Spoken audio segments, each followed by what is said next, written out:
एक समय की बात है।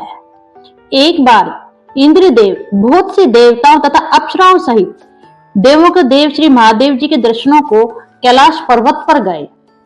और जब वे सब कैलाश पर्वत पर पहुंचे तो वहां पर उन्होंने भारी आकार तथा भयंकर नेत्र वाले पुरुष को देखा।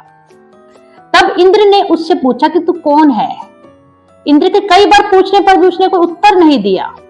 तो इंद्र ने उसके वज्र पर आघात किया। उसका कंठ नीला हो गया, परंतु इंद्र का वज्र भी भस्म हो गया। तत्पश्चात उसकी आंखों में से एक प्रचंड ज्वाला प्रकटी।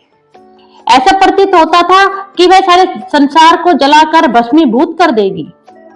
इस प्रकार देवताओं की स्तुति सुनकर श्री महादेव ने समस्त ब्रह्मांड को भस्म कर देने वाली अग्नि को शांत कर दिया। तब भगवान शंकर ने कहा कि नेत्रों से निकला हुआ ज्वाला रूपी तेज अब वापिस कैसे हो सकेगा, अतः अब हम इसे कहीं दूर फेंक देते हैं। ऐसा कहकर भगवान शिव ने उस अग्नि को समुद्र में फेंक दिया। सो वह अग्नि गंगा के संगम श्री गंगा सागर में जाकर गिरी और बालक रूप करके रोने लगी।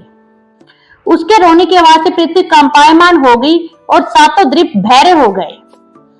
ऐसा आश्चर्य देखकर समुद्र की गोद में ज्वालक को रोता देखकर ब्रह्मा जी आश्चर्य से पूछने लगे कि यह बालक किसका है। समुद्र ने बड़े आदर से उस बालक को उठाकर ब्रह्मा जी की गोद में दे दिया और कहा कि यह मेरा पुत्र है जो गंगा से उत्पन्न हुआ है, अब आप इसका जातक्रम कराइए। फिर उस बालक ने श्री ब्रह्मा जी की दाढ़ी पकड़कर बड़े जोर से मरोड़ी, जिसके मरोड़ने से ब्रह्मा जी के नेत्रों में आंसू भर आए।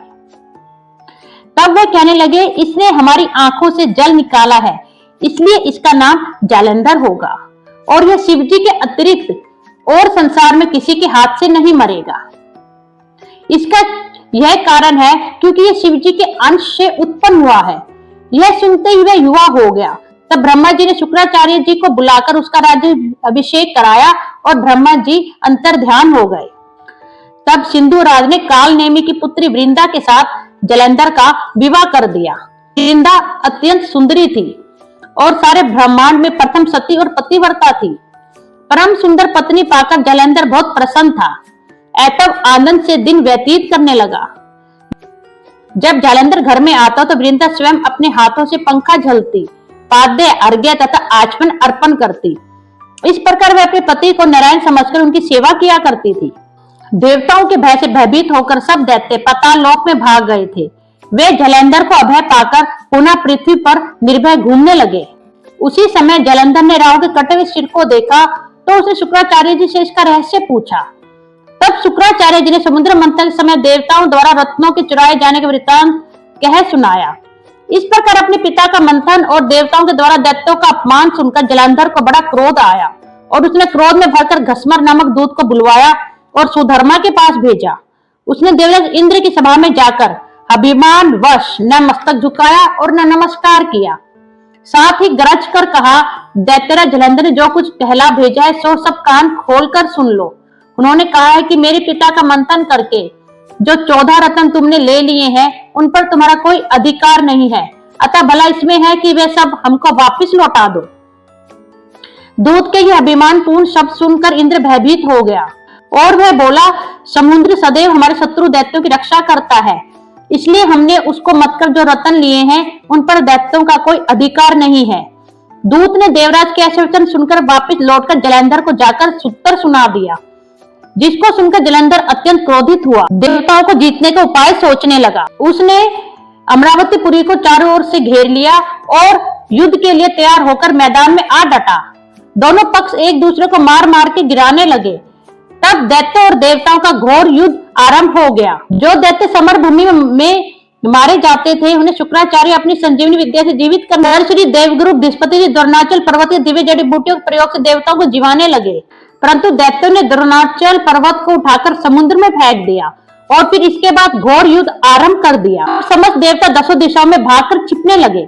तब दैत्यराज जलंधर ने जीत के नगारे बजवाते हुए अमरावती नगरी में प्रवेश किया। देवताओं के भाग जाने पर इंद्र की राजधानी अमरावती पूरी शुंभ और निशुंभ के अधिकार में सौंपकर जलंधर लापता देवताओं को पीछा करने के लिए सुमेरु पर्वत की ओर चल दिया। अभी सब देवता मिलकर भगवान विष्णु की स्तुति करने लगे। भगवान विष्णु देवताओं की स्तुति सुनकर दुखों को देखकर शीघ्रता से उठकर गरुड़ पर सवार होकर जाने लगे। तो श्री महालक्ष्मी जी ने पूछा, हे प्रभु आप कहाँ जा रहे हैं? तब भगवान विष्णु ने उत्तर दिया कि तुम्हारे भाई जलंधर के भय से भयभीत तथा पीड़ित देवताओं की सहायता करने को जा रहा हूँ। प्रभु की यह बात सुनकर लक्ष्मी जी बोली कि भगवान मैं आपकी परम प्रिय हूँ, फिर आप मेरे भाई को कैसे मारेंगे? तब भगवान ने कहा शंकर से उत्पन्न और ब्रह्मा जी के वचन के कारण हम जलंधर को कदापि नहीं मारेंगे। लक्ष्मी जी को यूं समझाकर शंख चक्र और खड़ग लेकर जलंधर से युद्ध करने को चल दिए। उस समय जलंधर और भगवान विष्णु में घोर युद्ध हुआ। तब भगवान विष्णु ने कहा कि हे दैत्यराज, तुम्हारा और हमारा युद्ध ठीक नहीं है क्योंकि तुम लक्ष्मी जी के भाई हो।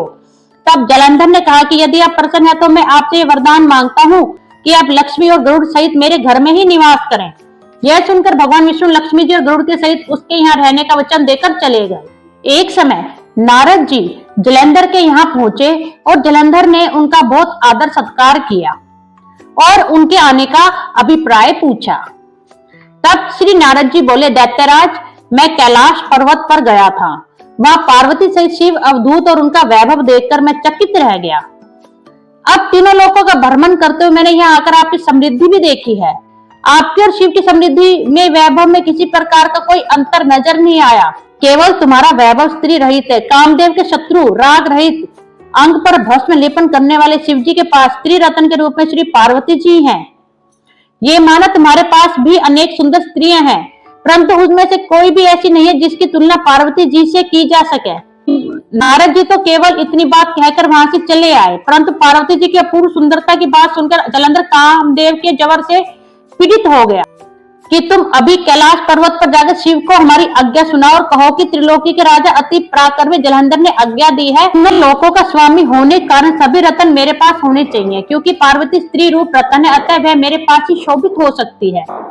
राहु की बात सुनते श्री महाशिव की दोनों भ्रिकुटियां कमान के समान तन गई। राहु की यह बात सुनकर भगवान शंकर ने उसको आकाश में फेंक दी। राहु की ऐसी दशा देखकर जलंधर अत्यंत क्रोधित हुआ और दैत्यों की 1 करोड़ सेना लेकर अपने पुर से ज्यों ही बाहर निकला, उसके सामने एक आंख वाले शुक्राचार्य और अंग भंग राहु को आते देखा।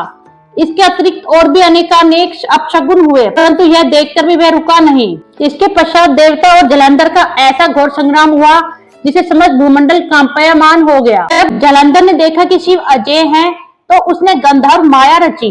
गंधर्व तथा अप्सराएं युद्ध क्षेत्र में नृत्य और गायन करने लगे। शिवजी भी इस माया में फंसकर नाचने तथा गाने लगे। शिवजी को इस माया में फंसा देखकर जलंधर महादेव जी का रूप धारण कर पार्वती जी के पास गया और उनका सुंदर रूप देखकर कामांध हो गया। पार्वती जी शिवजी को आया देखकर खड़ी हो गई, परंतु तुरंत ही उस राक्षसी माया को समझकर वहां से अंतर ध्यान हो गई। तब निराश होकर पुनः युद्ध क्षेत्र में जलंधर आ डटा। उधर जलंधर के चले जाने पर पार्वती जी ने ज्यों ही भगवान विष्णु का स्मरण किया, वे तत्काल उपस्थित हो गए और उन्होंने जलंधर के शीघ्र मारे जाने का आश्वासन दिया। फिर विचारने लगे, जलंधर ने स्वयं ही अपनी मृत्यु का रास्ता बता दिया है। यह दुष्ट वृंदा के पतिव्रत धर्म के कारण ही नहीं मर रहा है, अतः देवताओं तथा अपने भक्तों की रक्षा करने के लिए हमको वृंदा के धर्म को डिगाने का घोर क्रम करना पड़ेगा। उधर वृंदा ने स्वप्न में देखा कि उसका पति समस्त अंगों में तेल मलकर नंगे शरीर भैंस पर सवार होकर प्रेतों के साथ दक्षिण दिशा की ओर जा रहा है। यह स्वप्न देख वृंदा अत्यंत चिंतित हुई। महल, अटारी, गौशाला तथा वाटिका आदि कहीं पर भी उसे विश्राम नहीं मिला। तब वे एक वन से दूसरे वन में जा पहुंचे। सिंह जैसे मुख वाले 2 राक्षस देखे। उन्हें देखकर वह भयभीत हो गई। आगे जाकर उसने एक तपस्वी और उसके शिष्य को देखा, उनसे अपनी रक्षा की प्रार्थना की। इन्हें सुनकर मुनि ने अपनी एक हुंकार से उन राक्षसों को भगा दिया। तत्पश्चात वृंदा ने विनय पूर्वक मुनि से कहा कि हे मुने, मेरे पति जलंधर तथा महादेव जी का घोर युद्ध हो रहा है, उसमें विजय किसकी होगी बताने की कृपा करें, क्योंकि आप सर्वज्ञ हैं। वृंदा के वचन सुनकर मुनि ने आकाश की ओर देखा। उस समय 2 बंदरों ने आकर मुनि को प्रणाम किया और फिर मुनि का संकेत पाकर वे दोनों बंदर वहां से चले गए। थोड़ी देर में उन दोनों बंदरों ने जलंधर दैत्य का सिर का धड़ लाकर पटक दिया। वृंदा अपने पति के मृत शरीर को देखकर अत्यंत दुखी हुई और विलाप करती हुई पृथ्वी पर मूर्छित होकर गिर पड़ी। मुनि ने अपने विलाप करती हुई बोली, हे मुनि। तब मुनि कहने लगे, भद्र शिव जी के हाथ से मारे हुए को जीवित करना असंभव है, फिर भी हम तुम पर कृपा करके इसको जीवित किए देते हैं। इतना कहकर मुनि अंतर ध्यान हो गए और जलंधर जीवित हो वृंदा के साथ प्रेमालाप करता हुआ आलिंगनबद्ध हो गया। वृंदा भी अपने पति के वेश में विष्णु के साथ उस वन में रमन करते रही, परंतु एक दिन मैथुन के पश्चात अपने पति के वेश में विष्णु को देखकर अत्यंत क्रोधित हुई और बोली, कि तुमने मेरा पतिव्रत धर्म भंग किया, इसलिए मैं तुम्हें श्राप देती हूँ। निश्चय ही वह कपट मुनि तुम ही थे और तुमने माया द्वारा जो 2 राक्षस बनाए थे, कालांतर में वे ही तुम्हारी स्त्री का अपहरण करेंगे और जो तुम्हारा शिष्य था वही बंदर रूप धर के तुम्हारी सहायता करेगा। और फिर कहा तुम इसी समय शिला रूप पत्थर हो जाओ। भगवान विष्णु ने देवता तथा अपने भक्तों की मनोरथ सिद्ध करने के लिए यद्यपि पतिव्रता वृंदा का शील भंग किया, तथापि मन ही मन वे अत्यंत दुखी हुए और बोले, हे वृंदे, तुम्हारे श्राप को ग्रहण करते हुए मैं अवश्य शीला रूप हो जाऊंगा, परंतु तुम भी वृक्ष होकर मुझको प्राप्त होगी। उसी समय वृंदा अपने पति के चरणों का ध्यान करते हुए विष्णु के मना करने पर भी अग्नि में प्रवेश कर गई और विष्णु वृंदा का स्मरण करके उसकी चिता भस्म में लौटने लगे।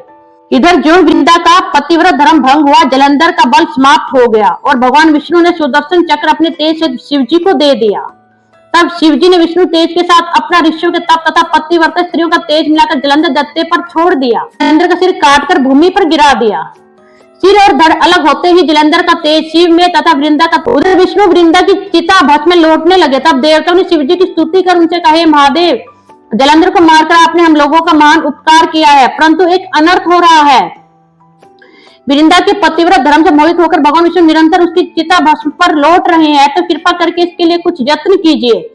तब शिव जी बोले, देवता, तुम सब भगवान की योग माया की शरण में जाओ, वही संकट का निवारण करेंगी। अभी सभी देवताओं ने देवी की स्तुति की और उन्हें एक आकाशवाणी सुनी कि रजोगुण, सतोगुण और तमोगुण रूपी गौरी, लक्ष्मी और सरस्वती जी मैं ही हूँ। तीनों देव ने प्रकट होकर 3 बीज देते हुए कहा कि इन तीनों बीजों को जहां पर विष्णु जी हैं बोकर अपना कार्य सिद्ध करो। देवताओं ने तीनों बीज लेकर वृंदा की चिता में विष्णु लौट रहे थे जाकर बो दिए। उन तीनों बीजों में से 3 वृक्ष उत्पन्न हुए। रजोगुण सरस्वती से आंवला, तमोगुण गौरी से तुलसी और सतोगुण लक्ष्मी से मालती हुई। श्री लक्ष्मी जी ने अपना बीज ईर्ष्या युक्त दिया था, इसलिए मालती भगवान की पूजा में निंदित तथा आंवला और तुलसी भगवान को अति प्रिय हुई। इस प्रकार वृंदा ने वृक्ष रूप भगवान शालिग्राम से संयोग किया।